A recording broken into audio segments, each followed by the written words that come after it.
사실 누구에게나 일어나는 일입니다. 아마 지금 당신도 스마트폰을 손에서 놓지 못하고 있을지 모릅니다.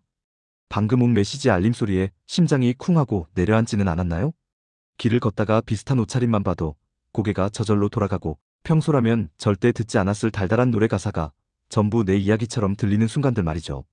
맛없는 편의점 도시락을 먹어도 고급 레스토랑에 온 것처럼 기분이 들뜨고 비가 쏟아져서 신발이 다 젖어도 짜증은커녕 낭만적이라고 느껴집니다.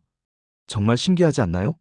불과 몇 달 전만 해도 아무렇지 않게 지나치던 풍경들이 갑자기 영화 속 한 장면처럼 반짝거리기 시작하니까요. 우리는 이 기분을 보통 사랑에 빠졌다라고 말합니다. 하지만 오늘은 조금 다른 이야기를 해보려고 합니다. 이 아름답고 황홀한 3개월이 사실은 우리 뇌에서 가장 위험한 경보가 울려야 하는 순간이라는 사실을 알고 계신가요? 이 영상을 끝까지 듣고 나면 지금 당신의 심장을 뛰게 만드는 그 설렘을 지키면서도 나중에 후회하지 않을 단단한 마음을 챙길 수 있게 될 겁니다. 지금 느끼는 이 감정이 가짜라는 말이 아닙니다. 다만 우리가 잠깐 쓰고 있는 아주 강력한 색안경에 대해 이야기해 보려는 겁니다. 일단 마음 좀 편하게 먹으세요. 지금 당신이 겪고 있는 감정 기복, 하루 종일 그 사람 생각만 나는 증상, 그리고 상대방의 아주 작은 말 한마디에 천국과 지옥을 오가는 기분. 이거 지극히 정상입니다. 당신이 유별나거나 주책맞은 게 절대 아닙니다. 오히려 뇌가 아주 건강하게 작동하고 있다는 증거이기도 합니다. 마치 새로 산 운동화를 처음 신은 날과 비슷해요. 새 신발을 신으면 걸음걸이도 조심스러워지고 누가 발을 밟을까봐 신경이 곤두서고 유리에 비친 내 모습이 평소보다 훨씬 멋져 보이잖아요. 연애 초반 3개월은 바로 그 새 신발을 신고 있는 기간입니다. 아직 흙탕물이 묻지도 않았고 뒤꿈치가 까지지도 않았죠. 그러니 그 깨끗하고 완벽한 상태에 온 신경이 쏠리는 건 당연합니다. 누구라도 그 시기에는 바보가 되고 시인이 되고 어린아이가 됩니다. 그러니 지금 조금 들떠있는 자신을 탓하지 마세요. 자연스러운 계절의 변화처럼 우리 마음에도 봄이 온 것뿐이니까요. 그럼 도대체 뭐가 위험하다는 걸까요? 이 시기에 우리 뇌 속 풍경을 한번 상상해 볼까요? 평소에 우리 뇌에는 아주 깐깐한 경비원이 한 명 살고 있습니다. 이 경비원은 낯선 사람이 다가오면 신분증을 검사하고 위험한 물건은 없는지 가방을 뒤져보고 이 사람이 믿을 만한지 의심부터 하죠. 저 사람 말이 너무 많은데? 좀 가벼운 거 아니야? 약속 시간에 5분 늦었네? 성실하지 못한 거 아니야? 이렇게 하나하나 따지고 점수를 매기는 게 이 경비원의 일입니다. 그런데 연애를 시작하고 딱 3개월 동안 이 깐깐한 경비원이 휴가를 떠나버립니다. 그냥 휴가를 가는 게 아니라 경비실 문을 활짝 열어두고 누구든 환영합니다라는 팻말까지 걸어두고 사라져버리는 거죠. 뇌과학에서는 이걸 판단력을 담당하는 부위의 기능이 일시적으로 떨어진다고 설명하지만 우리는 그냥 경비원이 바캉스 갔다고 생각하면 됩니다. 경비원이 사라진 자리에 무엇이 찾아올까요? 축제가 열립니다. 화려한 폭죽이 터지고 신나는 음악이 울려 퍼집니다. 이때 우리 뇌는 상대방을 있는 그대로 보지 않습니다. 마치 사진 보정 어플을 켠 것처럼 상대방의 얼굴엔 뽀샤시한 필터를 입히고 단점은 흐릿하게 뭉개버리고 장점은 실제보다 2배, 3배 더 반짝거리게 확대해서 보여줍니다. 이게 바로 위험의 정체입니다. 상대방이 나쁜 사람이라서 위험한 게 아닙니다. 내가 보고 있는 그 사람이 진짜 그 사람이 아니라 내가 만들어낸 환상일 가능성이 높기 때문에 위험한 겁니다. 고장난 신호등을 보고 건널목을 건너는 것과 비슷하죠. 초록불이 들어와서 건넜는데 사실은 차가 쌩쌩 달리고 있을 수도 있는 겁니다. 예를 하나 들어볼까요?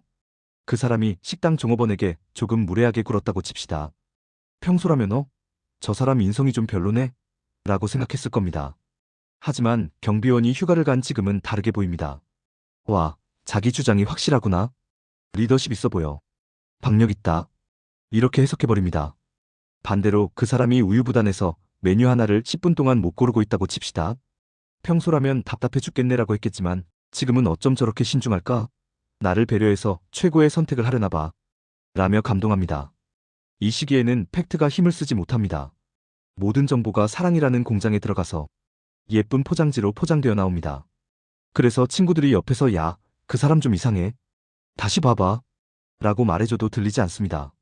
오히려 친구들이 질투한다고 생각하거나 우리 사랑을 이해 못한다고 서운해하죠.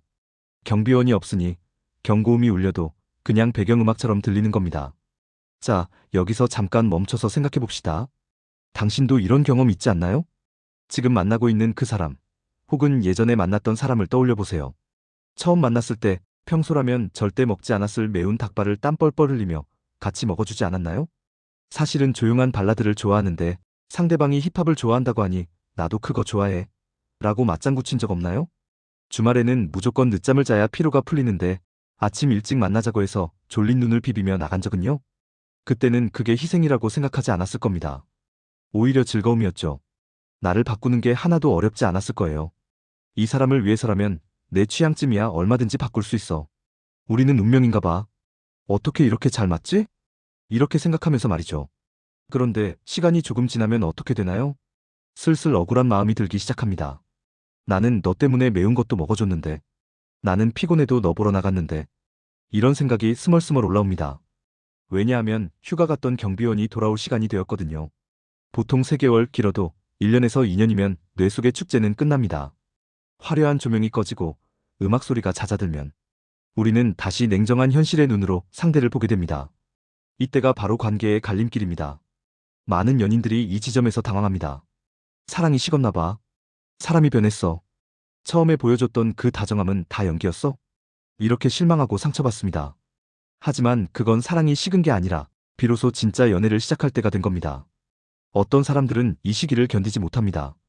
도파민이 뿜어져 나오는 그 짜릿한 3개월만 찾아다닙니다. 그래서 3개월이 지나면 헤어지고 다시 새로운 설렘을 찾아 다른 사람을 만납니다. 마치 탄산음료에 톡 쏘는 맛만 좋아해서 김이 빠지면 마시지 않고 새 콜라를 따는 것과 같습니다. 하지만 탄산음료만 마시고 살 수는 없잖아요. 우리 몸에는 맹물도 필요하고 따뜻한 차도 필요하니까요. 반면에 어떤 사람들은 이 변화를 자연스럽게 받아들입니다. 축제가 끝난 자리에서 쓰레기를 치우고 상대방과 마주 앉아 조용히 대화를 시작합니다. 사실 나 매운 거 잘 못 먹어. 나는 주말 아침에는 좀 더 자고 싶어. 이렇게 솔직한 내 모습을 보여주고 상대방의 진짜 모습도 있는 그대로 받아들이는 거죠. 이게 진짜 사랑이 깊어지는 과정입니다. 그렇다면 지금 한창 뜨거운 3개월을 보내고 있는 당신은 어떻게 해야 나중에 후회하지 않을 수 있을까요? 경비원을 강제로 다시 불러올 수는 없습니다. 하지만 경비원 대신 안전벨트는 맬 수 있습니다. 오늘부터 당장 해볼 수 있는 아주 쉬운 방법 몇 가지를 알려드릴게요. 첫째, 24시간 룰을 지켜보세요. 이 시기에는 뭐든 다 해주고 싶습니다. 다음 달에 해외여행 가자. 내가 그 비싼 가방 사줄게. 우리 같이 살까? 이런 큰 약속이 입 밖으로 튀어나오려고 할 때 딱 24시간만 참았다가 말하세요. 하루가 지나고 잠을 자고 일어난 뒤에도 똑같이 해주고 싶은 마음이 든다면 그때 말해도 늦지 않습니다. 감정이 앞서서 지키지 못할 약속을 하는 걸 막아줍니다. 둘째, 당신의 가장 까칠한 친구를 만나세요. 내 편만 들어주는 친구 말고 평소에 직설적으로 말하는 현실적인 친구 있잖아요. 그 친구에게 연애 이야기를 털어놓으세요. 그리고 친구가 하는 쓴소리를 기분 나빠하지 말고 아, 제3자의 눈에는 이렇게 보일 수도 있구나 하고 메모해두세요. 그 친구가 지금 휴가 간 당신의 뇌 속 경비원 역할을 대신해 줄 겁니다. 셋째, 일주일에 하루는 온전한 나로 돌아가세요. 데이트도 하지 말고 연락도 최소한으로 줄이고 원래 당신이 좋아하던 취미 생활을 하세요. 혼자 서점에 가거나 목욕탕을 가거나 좋아하는 게임을 하세요. 상대방에게 푹 빠져서 내 모습이 흐릿해지지 않도록 나라는 사람의 테두리를 선명하게 그려주는 시간이 필요합니다. 그래야 상대방에게 너무 의존하지 않고 건강하게 사랑할 수 있습니다. 마지막으로 이 질문을 스스로에게 던져보세요. 만약 내 직장 동료가 나한테 이렇게 행동했다면 나는 어떻게 반응했을까? 상대방이 약속을 어겼을 때, 상대방이 내 말을 자를 때 사랑이라는 필터를 빼고 동료라고 대입해보면 그 행동이 무례한 건지 이해할 수 있는 건지 객관적으로 보입니다. 정리해볼까요? 연애 초반 3개월, 뇌는 우리에게 마법을 겁니다. 단점은 가리고 장점만 보여주는 이 마법은 우리가 사랑에 빠지도록 도와주는 고마운 기능이지만 동시에 현실을 보지 못하게 만드는 위험한 안개이기도 합니다. 지금 느끼는 그 짜릿함과 행복은 마음껏 즐기세요. 하지만 가끔은 안개 속에서 내 발밑을 확인하는 시간을 가져야 합니다. 그래야 안개가 걷히고 난 뒤에도 낭떠러지가 아니라 꽃길 위에 서 있을 수 있을 테니까요. 오늘 이야기가 조금이라도 도움이 되었나요? 혹시 여러분은 연애 초반에 상대방에게 잘 보이고 싶어서 했던 행동 중에 지금 생각하면 내가 왜 그랬지? 하고 이불킥하게 만드는 흑역사가 있나요? 못 먹는 음식을 억지로 먹었던 기억도 좋고 관심 없는 분야를 전문가인 척 떠들었던 기억도 좋습니다. 댓글로 여러분의 귀여운 흑역사를 들려주세요. 서로의 이야기를 읽다 보면 나만 그런 게 아니구나 하고 웃으면서 위로받을 수 있을 거예요. 앞으로도 이렇게 헷갈리고 어려운 마음의 문제들 친구랑 수다 떨듯이 편안하게 풀어드릴게요. 구독 버튼은 우리가 다음에도 이 벤치에 앉아 다시 만날 수 있는 약속이라고 생각해주세요. 그럼 다음 영상에서 더 재미있는 마음 이야기로 찾아오겠습니다. 당신의 건강하고 예쁜 사랑을 응원합니다.